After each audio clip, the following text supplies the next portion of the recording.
একটা ব্যাগ বানাতে কি একটা সময় লাগে, একদিন সময় লাগে? না এটি না, একটা ব্যাগ বানাতে ঘন্টা 1.5 ঘন্টা লাগে।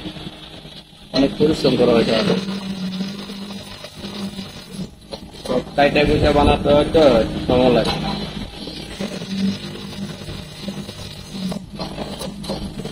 খুচরা বিক্রি করে না এই পাইকারি দুটোই?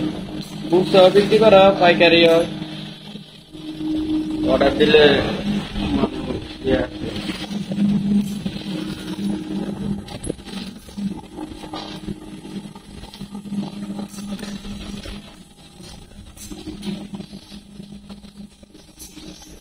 বাবু দাঁড়াও, কই বলাইছো তুমি?